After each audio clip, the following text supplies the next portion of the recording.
Hi, this is Jack Westman for ESWC here in Paris, France for the Electronic Sports World Cup 2014. Joining me this time are apEX and Maniac from Team Titan, who currently stand at 3 wins and 1 loss in their group here on the second day. Guys, first of all, welcome. Is it good to be playing on home soil in Paris? Yeah, in France we have only one big tournament. This one is ESWC, and yeah, it's a nice thing to play here because all of our real fans are there and are supporting us. Sorry. Yeah. So yeah, it's really nice to play on our soil. Let me just ask you one more question before we go to Maniac. Okay. Because this is the biggest tournament you have in France. Yeah. Does it make you quite proud? Because this is the biggest, there are Japanese teams, Chinese teams, this is the most international Counter-Strike tournament we've had for a long time. Does it make you proud that it's in France?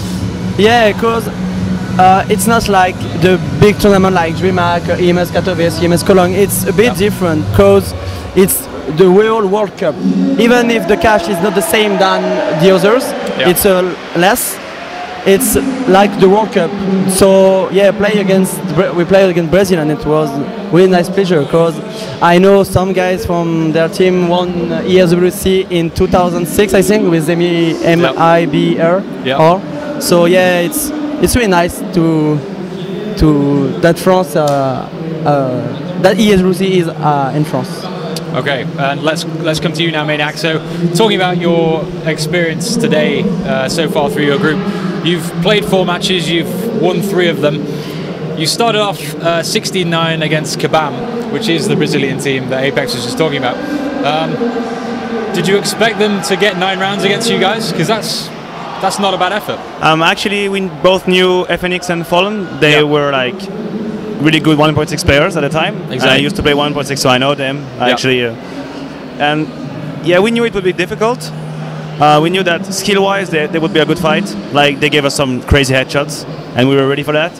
But we also knew that tactically they would be limited. They didn't have so much options. So as soon as we could win the one-on-one skill duel, we knew that we had it in the bag.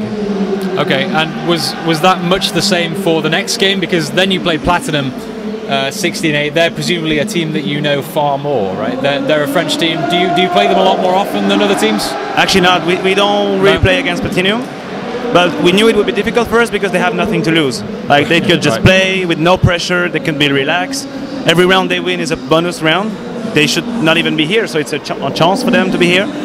But we started really bad. Like, we were losing 6-1 as T on Mirage, and we started to feel like, okay, we have to get it going now, otherwise it's going to be really difficult in the best of 1. And luckily from that point we just won like straight 15 rounds or something like this. We just won 16-8, and they play good, but we knew they would play good. It seems like it seems like French Counter-Strike is getting really good these days. I mean, Titan and LDLT are both playing extremely well. You've got Platinum. I know they were invited to this event as, to fill a space, but you've still got 3 teams here, which is no small deal. Do you feel like French Counter-Strike is getting a lot better? Yeah, what I want to say is also that Platinum won against NIP on Cobble in the group stage, which is an impressive result for them.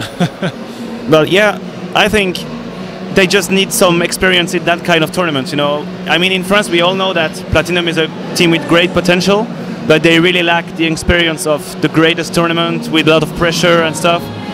But yeah, if they can participate to some tournaments like this, maybe they can come from sub-top to really top teams. But yeah, they still need to grow some experience. All right, sounds good. Let me come back to you, apEX. Okay. So after that, of course, you beat Platinum, and then you played Hellraisers, who you lost to 6-16. And that is going to make things very complicated because you've lost a game, NIP have lost a game. It's getting tricky in your group. Walk me through the Hellraisers game. What went wrong for you guys?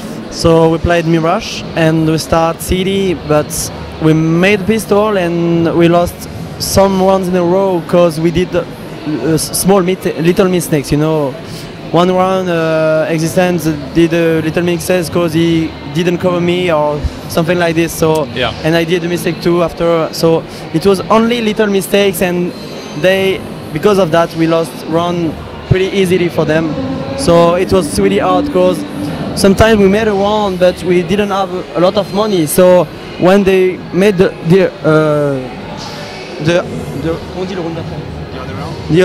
next round, when they made the next one, we didn't have money, so we had to echo, and they always made this round. So when you play Counter-Strike, you have to make this in a big match, and we lost every of this. So it was complicated. After that, we go as T and lost 6-7-0. Whereas we have a good T side, but it was not enough. Well, now of course, the only match you have left is NIP in the group, and it is an important match. It's a team that Titan, Very Games. I know you're kind of new to this, but French have always struggled against NIP. How are you dealing with this game? How are you approaching this? We know that NIP are not in their best form. They are probably in the worst. So I'm not scared by this team now. We beat them at DreamHack Stockholm. We eliminated them. We are the first team that eliminate NIP in the group stage, and I'm sure we can beat them. I'm sure, but it will be a tight game, of course, because they are the best team. But we can do it. Of course, we can do. Okay, I like the strength, I guess. So I'll stay with you for another question. Obviously, there's a big change. Titan and LDLC swapped some players. Some people dropped out. The French scene basically had a big shake-up. But you guys have been playing well, regardless. Usually it takes teams a long time to get good, but you guys have been winning, even though you're relatively new. Why? I think at the beginning we created this team because we saw that it was the best team history. We have Kenny, probably the best player at this moment of the world for me. He's really crazy. Not player. Just the best AWPer, the best player. Yeah, best player, okay. not only AWPer. And Kali, who is an AWPer also, but is a rifle and a team, So it's different, but he can take the AWP too. And I know this combo of both AWP is so fucking crazy. Everybody are scared by this. And after that, we have 3 guys like us who are not big stars like them, but we are supporting them in the match, and I think it's the best thing to do for the moment. And for this event we are prepared, but for example for last event we were not. And with LDLC the same. We wanted to show at each other that it was a good choice to change. They changed lineup, we changed lineup, and now we are both things that who is the best, and that's why both of us are working a lot and want to be the best of the world. Well, it seems to be working so far. Maniac, I'll come back to you for this one. So there are 2 groups here in the tournament that are particularly tough. You've got a pretty tough group, and also Cloud9's group was tough. They had LDLC and VP. Did you feel you had a tough group coming into this, or were you confident that you could qualify? Our opinion about this group is that we could either win every game straight because we were in a good shape, or we could get crushed by basically everyone because we were playing bad. No, that's the most difficult part about this group, is that theoretically every team can beat any other team if Team A is in good shape and Team B is in bad shape. And that's even more the case because it's best of 1. I mean, in a best of 3 that would be more standard result, I think. But the best of 1 makes surprises possible. So we knew it would be you have to be on top of your game right now, and that's the only thing we thought about this group. I guess what makes things more random as well is that you have Overpass and Cobble in the map pool, right? And people are still learning those maps. It's still, they're still relatively new. What do you like them? What are your thoughts? Because they've changed recently. What are your thoughts on them now? I must say, we actually like those maps. Yeah. I mean, we have no problem with those maps. The only real issue is that the tournaments are still not really agreeing about which of the new maps you're going to play. Yeah. I mean, for some leagues or tournament, you have to be ready on Season, but for other tournaments, you have to be ready on Cobblestone. That makes it really difficult for a team, especially for a new team, like we are 3 months or 2 months together, and we have to work on 8 maps, which is basically impossible. Yeah. So yeah, I mean, we have absolutely no problem with Overpass and Cobblestone. We enjoy playing them actually, but if the tournaments could just agree on which map we're gonna play, that would be easier for us. Okay, a little bit more communication between organizers. Yeah. I will let you go and start getting ready for your next match very soon. Before I do, obviously DreamHack Winter is the next big thing coming up. How do you both feel about that? How are you going to prepare for that tournament after this? What are you hoping to learn from this tournament to take into DreamHack? I'm not sure. The thing is, we still need some time. Yeah. Regardless of the result here, even if we win, we will still need some time to get prepared. Like, we are still a new team, even though we won some tournaments. So our goal is to gain confidence, because obviously our result in Star Leader was shaky and we didn't feel good about it. Yeah. Yeah, we want to grow some experience and some confidence here, and then we just keep on practicing for DreamHack Winter with nothing really special in mind. We just want to be ready on every map, which is not the case at the moment. We want to be ready on every map and be able to play the worst map of the teams, not our good map, but their worst map, you know what I mean? Yeah. So that just needs time, and we're going to have some time to prepare. Okay, and apEX, last question.